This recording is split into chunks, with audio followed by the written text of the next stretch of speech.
প্রধানমন্ত্রী জনাব শ্রদ্ধা জানাতে শহীদ মিনারে কিন্তু এলেন। দর্শক, তিনি কিন্তু হাত নাড়িয়ে সকলকে স্বাগত কিন্তু জানালেন। দর্শকের আগে আমরা দেখেছি যে ঠিক 12:01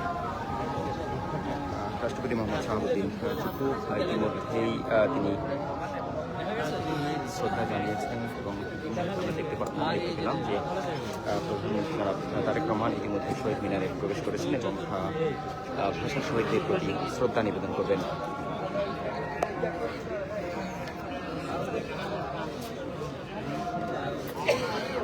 ছোট যে গাড়ি বহর সেটা কিন্তু আমরা দেখলাম।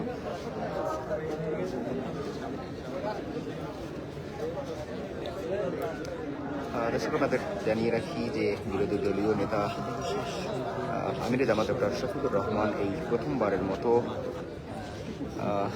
ভাষা শহীদদের প্রতি শ্রদ্ধা নিবেদন করতে শহীদ মিনারে ইতিমধ্যে এসেছেন এবং রাষ্ট্রপতির পর প্রধানমন্ত্রী জনাব তারেক রহমান তিনি কিন্তু শ্রদ্ধা নিবেদন করবেন। এরপর আমরা জানি যে বিরোধী দলের পক্ষ থেকে শ্রদ্ধা নিবেদন করা হবে, তিন বাহিনীর প্রধানের পক্ষ থেকে শ্রদ্ধা নিবেদন করা হবে, ঢাকা বিশ্ববিদ্যালয়ের ভাইস চ্যান্সেলরের পক্ষ থেকে শ্রদ্ধা নিবেদন এবং ডাকসুর পক্ষ থেকে শ্রদ্ধা নিবেদন।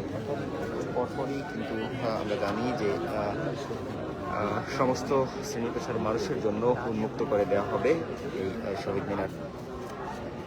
এই শহীদ মিনার ঘিরে যে নিরাপত্তা বলয় সেটি কিন্তু আমরা দেখতে পাচ্ছি।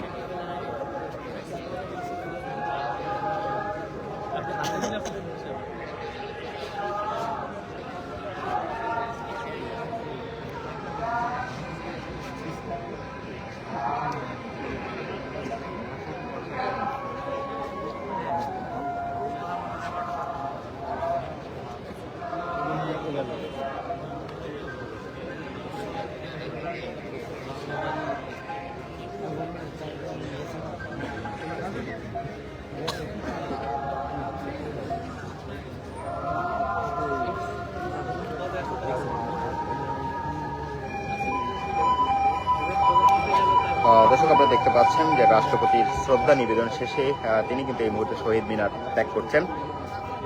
তার গাড়ি বহর কিন্তু অল্প সময়ের মধ্যেই কিন্তু শহীদ মিনার ত্যাগ করবে। দর্শক, আমাদের দেখানোর চেষ্টা করছি।